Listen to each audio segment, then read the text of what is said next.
Maaleykum wa rahmatulah téléspectateur Leral TV amati nañu mbégte ak kontaante jàkkaarloo seen émission bii les jeunes talents tey nag ñu am mbégte ak kontaan invité artiste boo xam ne ñëpp xam nañ ko ci diwaanu Mbacke ak li ko wër xam naa ne kàddu yi du gudd balaa booba dañ leen di wax ne émission bi xëy na kenn xamewuñu koy présenté mais ki war daan présenté absenté moo tax tey ñu rempli xam nga ne équipe Leral yi moom ku ñëw rek mën a jël sa moroom place am moo tax mais ginnaaw bu ñu amee mbégte ak kontaante invité suñu émission bi nga xam ne nekkul n'importe quel fi invité nag ñu bàyyi la nga nuyoo téléspectateur Leral TV. waa DJ ñu ngi lay fay bu baax di am contacté yéen waa Leral TV di am contacté bu régal si émission bi ngeen ñëw def ko ak man mu doon daal plaisir boo xamante ni lu ngand la ci man daal yéen a ma gën a xam di leen nuyu bu baax nag di leen sant yaa ma gën a xam. jërëjëf Fatou am na solo loo kontaan nañ kontaan bu ko raw plus tard dañuy suñu première question Mia kan mooy Mia dëgg-dëgg ndax dañoo jékki-jékki rek gis ko mu fël ci Mbàkke doon koo xam ne mën naa ne ñëpp ñu ngi laam-laamee kan mooy Mia. waaw Mia moom benn personnage la boo xamante ni day yëngu si wàllub art musique mu nekk lu mu bëgg nekk lu mu gëm daal nekk lu yàggan doon rêvam mu koy gis nii di ko bëggee bëgg ko Mia daal gëm naa ne loolu moo ko dugal ci art bi. ok ndax mën nañoo xam da daan jékki-jékki di wayantu wala dafa jékki-jékki dikkeeku ni wala dafa am benn ko xam fu bokk ci famille mooy way wala. waa exactement nag Mia moom da daan jékki saay di wayantu ñu koy invité ay anniversaire muy dem di fa def ay son di way noonu mais nag famille moom amul kenn ku ci way moom Mia daal moo ñëw rek nekk lakkalu famille bi di way. yaa ci abatur yaa ko njëkk def daal. merci beaucoup. am na solo très bien comme ni mu ko waxee mu ne Mia moom presque seen famille nekkul ci kenn koo xam ne mi ngi way mais moom nag li naan nit lu mu bëgg rek suñu bam da ko ciy jàppale léegi ndax bi nga commencé way ba léegi mën ngaa créer benn son boo xam ne yaa ko moom sa bopp wala dangay reprendre son jàmbur rek wala. waaw ba ma commencé way ba léegi yàgg na am na su ma leen reprendre 2 sons lay doon presque 2 sons lay doon li ci des yëpp ñoo ko créé maa ko créé sama bopp daal. ban année nga njëkk a téye micro naan da ngay way ak yooyu noonu ndax mën nañoo xam kañ nga dugg ci art bi daal. waaw man année bi mu njëkk a téye micro di way mi ngi doon 2017. 2017 verdure bi bu Mbàkke boobu maa ngi gën a nekk xale nag duma ko fàtte mooy loolu. très bien am na solo macha allah boobu ba léegi nag nga ne comme ni nga ko waxee presque ñaari son ngay reprendre mais sa son boobu ndax bi nga ko génnee ak son yi ngay reprendre ban moo ëpp ampleur ban moo ëpp audience daal. mais son yëpp nice na parce que cover bi tamit sooy xool bu ci mel ni son jaamaar bi bamba bi màggal bi laa ko cover woon mu génn macha allah nit ñi apprécier ko mama bi tamit noonu ñi ci des yëpp daal son bu ma génne daal macha allah ñu koy ok bala ñoo sori dañuy bàyyi nga may ñu benn boo xam ne si nga xam ne yaa ko génne sa bopp boo ko defee ndax biñ publié affiche bi rek ñëpp dañoo apprécier daa ne yéen a ngi seeti ndaanaan moo tax bala ñoo sori rek dañuy bàyyi nga may ñu loo xam ne pour ñi seetaan waa ci sama son yu bopp wala yeneen yaa choisir rek. woy rek ma wër woy laa juddu woy laa màggi woy laa yeroo woy ma may suuxat woy laa mën woy rek ma wër. ba ñu ñoo mel niwul ba ñu ñoo baaliwul ba ñu ñoo bandooni ba ñu ñoo bañante ba ñu ñoo bandooni woy rek ma wër woy laa juddu woy laa màggi woy laa yeroo woy moo may suuxat woy laa miin woy rek ma wër. macha allah am na solo. bii mi ngi mel ni titi nga reprendre kon mel na yow yemoo ci comme sa bos rek ak benn artiste rek mais da comme ku nekk ngay reprendre daal. waaw moom fu ko aar bi raajee rek mu joxe ko noonu moom sérieusement. mais loolu daa mel ni bu baax moo koy def wala don la wala répétition yu métti. non même pas sax man moom maay koo xamante ni fu ko temps bi laajee rek mu joxe ko foofu noonu jëluma benn côté rek di ci wayee non. bon bu ma neex mën naa ko jël. ok mais li ma si gën a jaaxal mooy voix bi ak titi bi ni mu dikkee ndax da nga comme ni nga reprendre woon keroog verdure son ay décembre ñu gis tamit ni nga ko amee trop tey nga ñëw laalal fii titi mel na ni daal c'est extraordinaire daal. loolu yàlla la rek yàllaa koy def xam nga son bi ku ma gawalo moo ko woyoon tey xam nga rek. mooy suñu yaay si musique daal yaa ma gën a.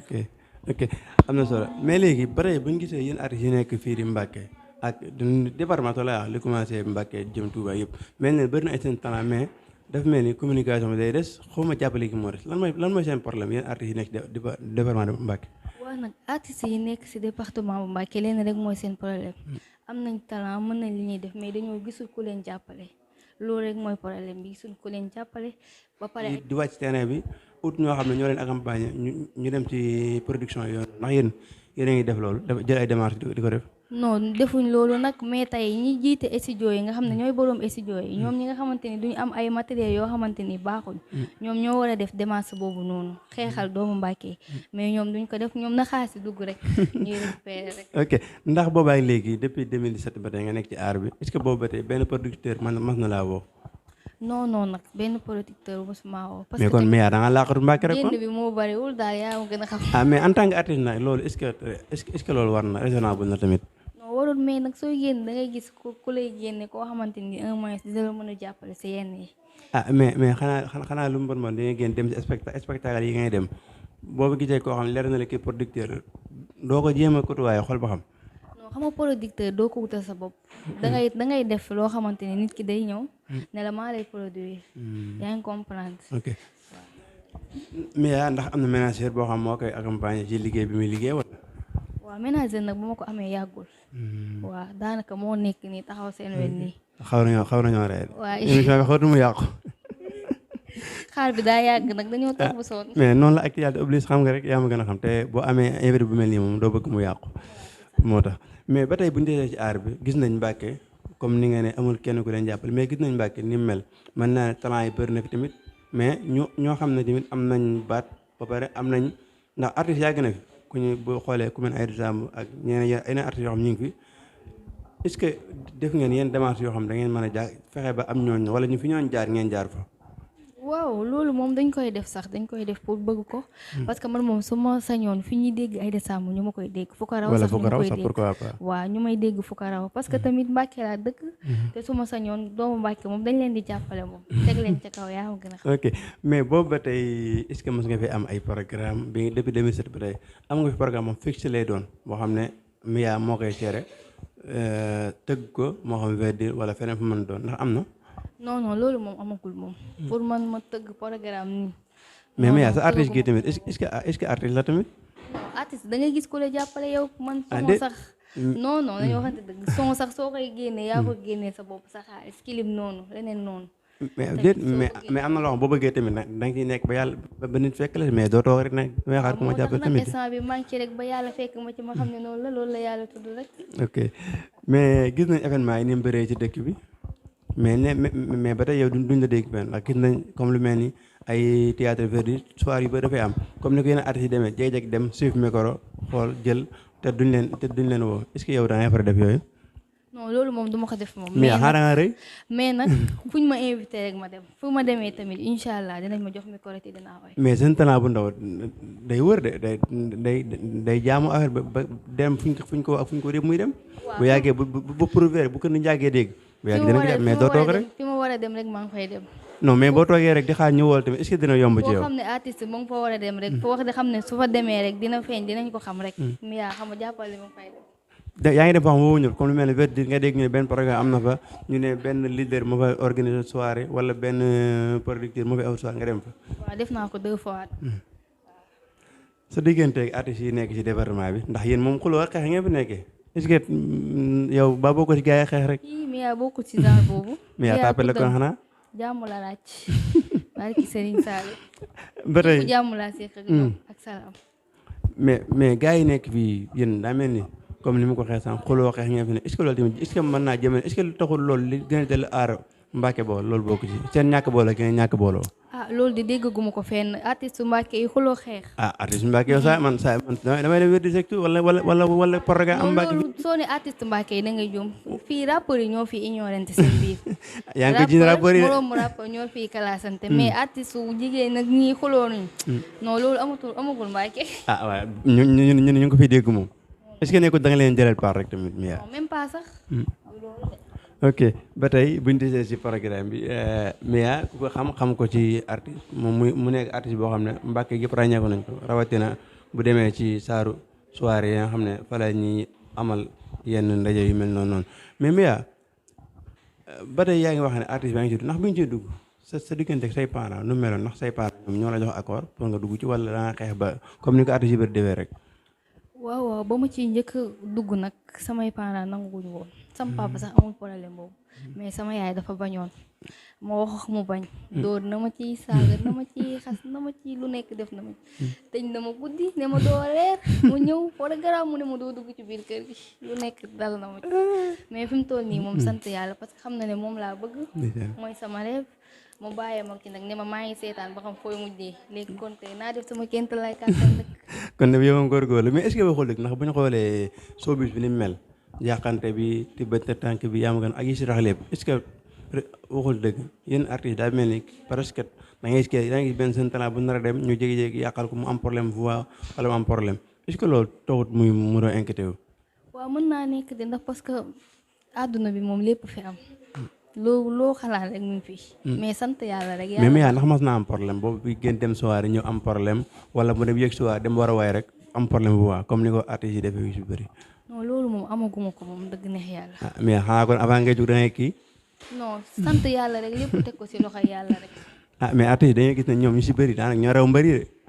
billaay lépp loxoy yàlla Mia de nii diwul naanu. du téere bu mu tax fi nga koy waxee rek est-ce que yàlla rek a ma tiim. sant yàlla rek ñaanu waay. doo jógee ànd si ménage ngeen dugg àll bi. non sant yàlla rek nañ teg lépp ci loxo yàlla rek. Mia moom du takk du naan mi ngi nii. loolu de moom boo ko waxee xam naa baax na yàlla baax na mais Mia ndax ku soxla Mia fan lay jaar comme que am na Mia day fayeeku da ngay am programme woo ko fay ko xaalis wala da nga koy woo noonu rek comme ni ko gars yi defee bëgg programme daal fu mu micro dégg rek fu mu dégg micro rek daaw dem fa. waaw muy programme ak lu mu mënti doon rek ku ko soxla rek da ngay jaay sama ménageur moom lu mu d'accord rek man Mia ànd naa ceeg moom. ah léet waaw bu dee koo xam ne nag koo xam ne sa fant la comme Mia nga xam ne presque instant bi ñëpp xam nañ ko moom nit bëgg la am yéene wala ci programme moom kooku tamit est-ce que boo ko fayee ko te yorul lu mu fayee lu mu kii est-ce que loolu mënu ko andi problème mënu la andi problème yow en tant que artiste. non mën nañ ko def te yàlla rek tax fii yàlla rek a fi nekk wallaay Mia moom mi ngi nii yàlla rek la fi nekkal. mais yàlla bay sa tool de. yàlla bay sa tool mais yàlla rek. am na solo Mia daal lu mu wax matul waaye baax amul problème xam naa ñi seetaan dinañ comprendre mais ba tey buñ gisee programme yi nga xam ne suñ kanam lu si mel ni événement Tabaski bi jàll na ak yeneen événement yi nga xam ne Mbàkke ku xam yàgg fee dégg ay événement ndax Mia mi ngi préparé dara loo xam ne mi ngi koy tegal fan si rawatina Màggal Tuubaa gi di ñëw ñu xam ne événement boo xam ne international la artistes yëpp ku nekk di si wane boppam ndax Mia mi ngi préparé loo xam ne mi ngi préparé fan si. waaw ñu préparé dara rek ci Màggal Tuubaa bi di ñëw incha allah ñu dajji leen ko si paquet lu bees tàq mag loo xamante ni daal su génnee yéen a ma gën a xam. est-ce que doon si ñamal bu ko defee ñun ñu am ñam si ñoo xam si. lu génnagul si Màggal Tuubaa ma leen koy ñamal xalaatu non mais wuy ma Leral TV moom dafa baax am exclusivité ba. non jublooguñ ci sax. mais ñamal ñu tuuti rek garaawul. billaahi jublooguñ ci sax. ok ñu dégg sa biir wax nga ne reprendre na bi Màggal Tuubaa gi jàll son jamal boo xam ne mën naa ne cartonné woon na yow nga reprendre woon ko tamit son boobu bi nga ko defee ndax am nga problème ak jaamal wala ndax jaamal yéen a bokk département yéen a bokk Bawol gi moom Jurbel la dëkk yow ngeen dëkk bi xanaa. non wuma ak moom benn problème. woo na la. non woowu ma. est-ce que son boobu sax àgg na ci moom laa yaakaar. mais yow sa carrière Mbàkke la yem de diggante Tuubaa ak Mbàkke. mën na nekk parce que carrière loo fi génn rek na yem sa dëkk ba pare soo a génn. ah déet mais am na ñoo xam ne ñoom buñ defee fii benn son rek wala ñu defee benn clip rek vite fait ñu commencé na invité partout dans le monde. loolu yàlla la rek. yàlla koy dogal mais comme que ñun fii lañ dugalee son faaw ñu tàkk fii ba pare soo ko tàkk feneen man Mia loolu laa gëm. Mia ndax mi ngi am programme génn comme pourquoi pas mu dem Dakar wala yeneen région yi wala lu mel ni ay. loolu lépp mën na nekk man nee naa la. ndax yaa ngi koy def la ndax mas naa am. non pour déplacer wu Dakar moom mënta nekk mën sa am mais dem naa fi ay Thiès programme ak yeneen mais Dakar moom. programme boobu lu la fa yóbbu woon dañ laa invité wala sa xarit ma wala da ngaa jékki-jékki rek. waaw dañ ma fa invité woon benn concert la woon nag. ñu gis le fan yii jàll semaine bi nga ñëwoon ci sargal mu jëb caat bi sa relation ak mu jëb caat lan la. waaw loolu moom du débat fii nii loolu débat professionnel dugg leen ci affaire aar bi loolu moom duñ ci mën a wax moom. mais commencé nga daw ay question nag di mi ngi teel de. loolu programme li kii animation musique ak léegi bokkul ça fait deux.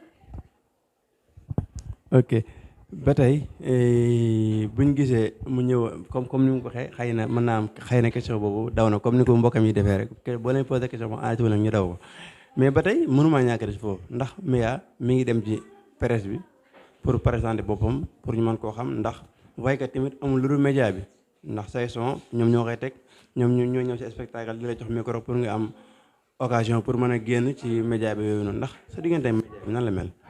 waaw man presque média yëpp invité nañ ma média yëpp bu ci mel ni ay Zik FM ay Carrefour rajo ay Walfo yooyu yëpp daal. kon mel na dajal naa leen. kon mel na sa diggante ak animateurs yi moom tawarkaal la. waaw macha allah. ok waaw léegi ñoom ñëpp ma xam tamit. ok léegi da nga ñuy mayaat beneen son rek bu ko defee jaamaal bi nga laala ñu si comme moom temps yi moo xew te moom ñoom ñu ngi ñuy waajal te yaa ngi ñuy waajal boobu moom tout tard dañu ko may moom day metti rek. ya salaam ci Bamba ya am salaam bari wuute am ngëndam jaare naa la Bamba yaay kiram doy nga ma ci Bamba yow yaay kan ki yaamam yaa ma gënal wurus ak ngalam gàcce nga laama Bamba am ngëndam Bamba yaa mën sa kanam ti yaa mën sa ginnaaw yaa déggoog sa borom lu ko ñaan mu def lu ko wax mu ni waaw Cheikh Bamba sa waay dañuy wayu keneen du tiit ndax lu ñu ragal nga ni ko ca sànni bu duñ ko gisaat yaa jox cër tarixa yi geneen këru diine way na Eesa ina Mariama fa nga bokkeeg Alaaji Malik Si du fii. très bien bi moom bi nga ko génnee ndax am na benn voix autorisé bu la woo wala koo xam ne kuy suivre aar ku mag daal ci aar bi ndax woo na la wala. waaw son bi moom ñi ma ci kii bëri na moom. son bi waa ñi ma ci woo moom bëri na daanaka su ma doon lim moom du ma pare. puis ñoo xam ne département bi lañ nekk wala national bi. waaw ñu nekk ci département bi ba ci Dakar fépp sax. ñoom ay producteurs lañ lañ ñi ma suivre foofu. waaw am na ñaar ñoo xam ne ay producteurs lañ. ah mais kon kay pourquoi pas la moo tax Mia amul producteur ba tey. waaw loolu ñoom la rek man nee naa la man loolu dund est-ce que nekkul condition yi ngay teg tamit mooy métti Mia. est-ce que nekkul condition yi ngay teg mooy métti. non man tegaluma kenn condition. koo xam ne bu la seetsee xam nga producteurs yi ñoom bu ñu gisee talent dañuy ñëw rek ak accompagner ko jàppale ko ñu jàppalante mais est-ce que nekk bu ñu seetsee koo xam ne xëy na tegal na ne condition yu métti yoo xam ne du leen arrange est-ce que loolu tamit en tant que ndaw loolu baax na ci yow. non dama yaakaar peut-être ñoom dañoo amul moyen bi. jàpp na ñoom ay yu ndaw lañ. waaw merci beaucoup. ok soo amee moyen doo waxaale. déet mais nag jamono ji boo waxaalut sa kalaat gi ray leen de. soo amee moyen doo waxaale. baax na problème xëy na ñoom ñu ngi lay dégg mais Mia ndax ci way bi dong leem wala daf ko boole Mia day jàng ba léegi wala. waaw Mia moom yemul woon si way bi kese en même temps day def animation. ban organe. déggu ma. ban organe ngay animé wala animation comme ci animation waaw. comme programme yi wala animation rajo wala. animation rajo. waaw. ban Baol Média FM. Baol Média gars yi nañ ko nga fa de Mia. chaque dimanche bu nekk reprendre sama kii nii. ok Mia ndax am na fans club boo xam ne ñun ñoo koy jàppale si aar bi mu nekk di ko soutenir ndax gis nañ ko rek bañ ba ngay yéegee ci kaw seen bi am na ay fans yu nekkoon ci ginnaaw di kii ndax Mia am na fans club boo xam ne ñoom ñoo koy soutenir. waaw Mia moom bëri na ay fans club moom. Mia waaw aussi Mia moom ay fans club moom bëri nañ macha allah. su koy calculé fii ba suba du pare. mais xanaa ko war nañoo am bis boo xam ne ñoom c'est bis boo xam ne ñoom nga koy jagle wala loolu amagul ba tey ñoom it. waaw incha allah loolu dina am soo waat ñu def ko màggal ba pare. bëgg naa ko nag yàlla baax na. yéen a ngi ciy waxtaan waaw incha allah. ok Mia ndax moom mi ngi jàng ba tey wala. Mia arrêté na jàng yàgg na. mais est-ce que loolu mën naa leen ak ban niveau nga bàyyee. xamatuma dafa yàgg torop sax. ok saa ba doon ko def classe géwél rek. non du loolu sax. mais yéen artistes yi lan yéen ñu ne yéen ci artiste bi lan moo tax yenn saa yi ñu si bëri duñ ko ne seen avenir si njàng mi ba mu yàgg dañuy jékki-jékki arrêté ko nekk ci leneen est-ce que loolu tamit njàng mi mënta ànd ak artiste bi wala. dëgg neex yàlla man moom xaw ma ñeneen ñi sama bopp laa xam. yow la moo tax nga bàyyi aar bi moo la ko forcé wala. waaw ba pare dem ba sentiratuma jàng bi rek. programme satéere woon sa kaw ba mënatoo ko ne boobu njàng. sax programme duggagul woon parce que boobu xale laa woon xamaguma woon lu bari. mais animé donc la wala am na beneen liggéey bu mboolee way bi ak animation wala animation à part animation musique bi wala am na beneen liggéey bu bokkut ak yooyu noonu. non à part animation bi moom musique bi rek. ok am na solo mais comme ni ñu leen ko waxee yéen a ngi ànd ak Leral TV seen émission Sen Talents comme ni ñu leen ko waxee rek ki ko daan présenté tey dafa jàpp nekk leneen moo tax ñu ñëw représenté ko fi ñu ngi ànd ak Mia artiste musicien nekk fii ci département de Mbacké non nekk koo xam ne ku ñëpp xam la Mia ndax comme ni ñu ko waxee sànq leader yi nekk fii nii comme lu mel ni monsieur le ministre Gallo Ba ak employés yi fi nekk ndax Mia mi ngi seq na ak ñoom ak relation yoo xam ne comme lu mel ni ñi koy yeneen artistes yi defee muy amee meeting wala programme muy ànd ak ñoom di leen accompagner wala. waaw ku ci mel ni ay Abdou Karim Fall ak ñoom colonel Mar. Gallo Ba moom maa ngi moom miinante wuñ ñoom. parce que mooy miinante wuñ daal mais ku ci mel ni ay Abdou Karim Fall ak colonel Mar ñooñu moom am nañ connaissance boo xamante ni seen son sax maa leen ko defal. mooy loolu. nga xam ne ñoom heure bu am programme parce que sëpp dañ lay woo. pour nga accompagner leen programme rek dañ may woo. ok am na solo macha allah ba tey Mia mel na ni moom 2017 la dugg ci aar bi ba tey comme ni nga ko waxee sa son génn nga clip wala single wala son boo xam ne buñ demee YouTube carrément mën nañ ko fekk wala ba léegi da ngay single nga génn nii rek comme. waa ñu ngi fiy génn yëpp ñu ngi YouTube Bamba bi moom clip naa ko. mais ci des moom clip bu ma ko son noonu rek la. kon da nga am sa chaîne boo xam ne presque fa nga jàllee lépp wala. waaw am naa seen YouTube. boobu daa am ñoo xam ne équipe boo xam ne mais équipe la wala comme moom manager képp ñooy liggéey wala daa am équipe boo xam ñoom lay àndal di liggéey wala. non mais fi mu toll nii moom kese doon liggéey mais manager am ñëw na léegi day jéem a jaxase carte bi rek yaa xam nga. jaxase mélange diggante de Mbacké ak Touba mu nekk milieu boo xam ne diggante bu yéeme la ndax ku wax Mbacké wax Touba Mbacké nekk artiste boo xam ne presque ñëpp xam nañ ne comme ni mu ko waxee mais. ngeen jege Mbacké ngeen jege Touba loolu est-ce que du ngeen am jafe-jafe yenn saa yi bu ngeen dee nekk yenn spectacle yooyu noonu ndax ko xam Touba xam ne dañ fay aay lu bëri est-ce que nekk di ngeen nekk Mbacké est-ce que amul lu mu leen xaw a bloqué tuuti.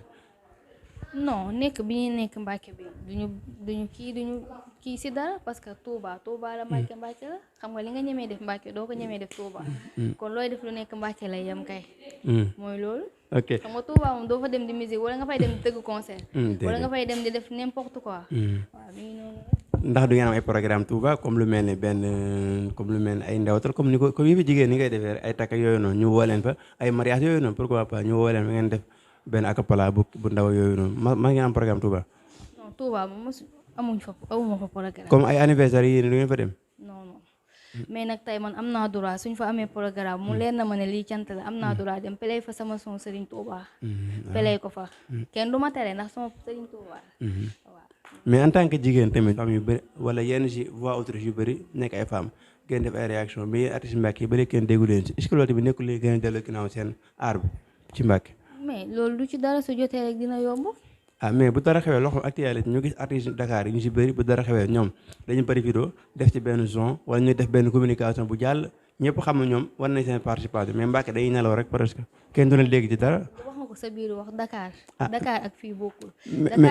mais artiste Mbacké yi ñoom dañoo war a force seen bopp ba ni nga xam ne ay mi ngi ne bañ na wax bi mu bëggee siiw dëgg dafa génn dem Mbacké.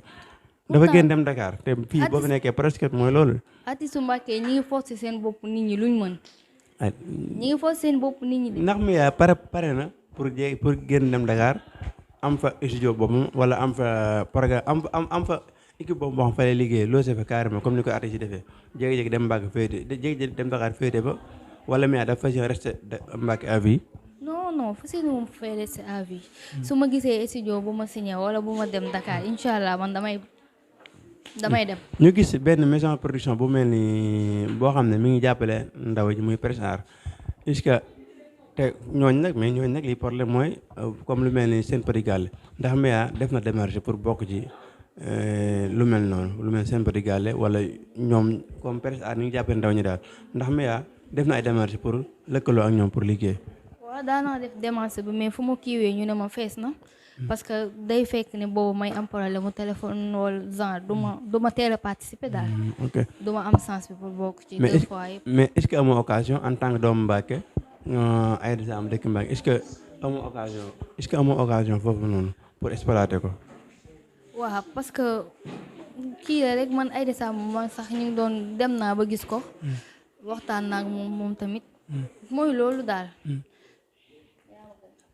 bi nga ko gisee ndax wax na pour jàppale la wala waxtaan nañ rek li ngeen waxtaan mënoo si ñamal tuuti waxtaanu biir néeg la ok à part Aïda gis nañ ci tamit ku ci mel ni Dame Baye Xalla waaw seen diggante yaa ngi moom ndax à part Aïda Samb presque mel ni ne moom moo fi nekk mais yéen si ñëpp presque kenn déggu leen fenn moom lu mu bon génn na son ndax moom yéen ñaar seen diggante nan la mel. waaw Dame Baye moom macha allah mu nekk nit ku baax moom tamit bëggal ma boppam ba ñu xamante maa moom yàggul mais daal daf ma def ne boppam daal damay message di ma buux si yenn programme yi may dem yaa ma gën a xam daal. ok comme ni nga ko waxee sànq mel na ni moom amul problème ak artistes yi nekk Mbàkke kenn comme ni nga ko waxee mais beneen bi mooy comme li ma la wax sànq rek jékki-jékki dem Dakar te comme ni ko artistes yu bëri defee jékki-jékki dem nekk fii Mbàkke amoo fi yenn visibilité nga dem Dakar nekk ba est-ce que loolu nekkul risque en tant que ndaw comme ni ko comme li nga wax sa début bi nga ne say waajur loolu ñi bàyyi na la mais ñu ngi lay bàyyi xel. est-ce que nekkul risque en tant que ndaw nga jékki-jékki dem Dakar nekk ci am sa liberté comme ni ko artiste yi ba defee jékki-jékki dem Dakar ba leneen dal leen fa comme yaa ma gën a xam. non loolu du problème parce que man sama yaay ji ma jur xam na doomam mooy kan xam na doomam lan la capable ak lan la capable mais Dakar du Mbàkke de. xam naa ne du Mbàkke parce que man yàgg naa Dakar fa laa nekkoon di liggéey yàgg naa fa torop sax dana war mais ba tey bu gisee showbiz bi comme ni mu mel yàqante bi ak tibbante nag waxante lu bon bi presque da ngay gis benn jeune talent mu nekk ci am yoon bu baax mais day jékki-jékki rek am gàllankoor bu gaaw jékki-jékki feebar wala mu jékki-jékki kii loolu lan moo koy waral. loolu moom dëgg na yàlla loo ma ci laaj danga may tooñ. mais en tant que artiste war nga ci am expérience. xawma lu koy waral nag dëgg na yàlla. waaw. mais ñu gis ngeen nekk ci réseaux sociaux yi ak phénomène bi fi nekk nii képp ku fi nekk di góorgóorlu wala moo xam muy jeune talent moo xam muy artiste wala muy kii mu mel ni benn groupe ñoo fi nekk rek lu fa waay wax ñu attaqué wala lu waay wax ñu kii la yow en tant que ndaw réseaux sociaux yi ni muy doxalee nii ndax mën nga ci am problème ndax comme yow comme voix autorité nga te artiste nga ak réseaux sociaux yi nan nga mel ci réseaux sociaux en tant que koo xam ne influenceur nga. non man moom mosuñ ma ci attaqué mosuñ ma cee wax baat bu ñaaw mosuñ ma cee dëkkal tamit fu ma dëkkul ci genre boobu dëgg na yàlla xanaa kon doo faral di nekk réseaux sociaux di def live ak yooyu comme ni ko artiste defee di def live di waxtaan seen xarit abonné bu ma am tey TikTok live fa ma ko may barki Serigne Saliou mais kon kay xanaa kon commenté ba ngay xool wala yow rapport gars yi xam ne bu ñu def direct dañuy non man moom samay commenté lu may din macha allah nice nix loolu rek laa ci gisuma ci benn réponse bu négatif waaw mais ñu gis artistes yoo xam ne bu ñu amee commande bu négatif dañ koy reprendre wala ñu jékki énervé wu am na artistes yu gaaw énervé xam boo leen waxee dara rek amuñ capacité boo xam ne presque boo leen waxee dara ñu mën koo tolérer ba jàll mais est-ce que bokkul ci ñooñu noonu. non mais yaa fi mu jaar ak li mu dégg moo tax genre yooyu soo koy wax day dem ba yaa ma gën a xam du ko safati parce que Mia dégg na lu nekk waxal nañ ko lu nekk ci daram bii nii kon Mia mel na ne galère na ci affaire bi ba mu saf sax comme yu mel nan comme gars yi da nga tëgg soir ñu lay yooxuloo wala lan non même pas sax dañ lay waxal baat yu ñaaw rek di la dëkkal foo dëkkul Mia lii Mia laa di la dëkkal foo xam ne doo fa dëkk mais est-ce que ñeen ñi koy wax tamit nekkul dañ ci am fir ndax bu ñu gisee artiste bi art bi ni mu mel nii rawatina yenn artistes yi ngeen nekk ci yenn programme ba yenn heure yi en tant que jigéen loolu tamit est-ce que nekkul yenn saa yi foo côté boobu la ñuy waxee rek ak yenn colka yooyu noonu. non Mia du sol lu bon. Mia suy génn kër gi sax lu mu sol yaayam dina na ko taxawal su baaxul du génn kër gi. Mia mii. dañ koo yar. mais ñu gis léegi presque xam naa sama réalisateur dina ma baal mais question bi moom dafa bëri léegi jigéen ñi léegi mën nañ ne ñoo ëpp ci réseaux sociaux ñoo ëpp ci yenn bërëb yi nga xam ne presque sàngara si boîte yi boo fa demee jigéen ñoo fay rawatina xale yu ndaw en tant que artiste ndax milieu yi mel noonu da nga fay dem boo fa demee ndax da nga fa gis ñoo xam ne mooy loolu. yooyu moom duma ci débat changer sa laaj man genre yooyu moom xawma ko sax. mais jigéen ñi am ñoo dañ ne léegi ñoo fi dàq bale ñoo fi dàq def tuxu naan yaa ma gën a xam yooyu noonu. non est-ce que tamit doo dem laaj leen ko man débat yooyu duma ci wax. mais en tant que artiste loolu dañuy gis artiste yu bëri ba ñoo yëg ok ok léegi nga mayaa ñu beneen son boo xam ne rek moo leen tàggatoo ndax sama réalisateur mi nga wax ne temps bi jeex na boo xam ne fan si xam naa nga tàggatoo leen ko rek après ñu tàggatoo. sa laaj yi waaw wax na après question ba pare bala ñoo jeexal xam naa dañ lay bàyyi nga tàggatoo goo xam du fi yem ndax jàpp njortu ne dañ am yeneen émission yoo xam ne comme yaa ngi waajal leen yoo xam ne après màggal la xëy na boo commencé dinañ ci waxtaan pour ñu mën la ci ànd ak yow incha allah boo waaye nag dañ lay bàyyi nga tàggatoo nga fekkee am question boo xam ne bëggoon nga ñu posé rek te ñëwul ak nga santaale fans yooyu noonu. waa xanaa ñu jaaree ko tàggatoo rek sama question moom fi mu toll nii posé nga ma ko moo tontu ko ba pare amatul lu ñuy waxaat di leen nuyu rek di leen jaajëfal waa Leral TV di am contenté bu mag si déplacé wu bi ngeen déplacé wu ñëw ba fii pour def ak man émission alors que au ma seen fay daal yéen ma gën a xam. ok ñëw fa léegi may ñu benn son tàggatoo waale ko rek. You are my life dama la bëgg baby ñu ànd di fly woon li loo mësul gis bëggeel bu dul jeex doxul fan fa dul fii yow yaay sama life daf ma leer man baby bëgg naa la te dara du ko dindi ma baby yaay sama life kon bul ma mësa bàyyi may wéy.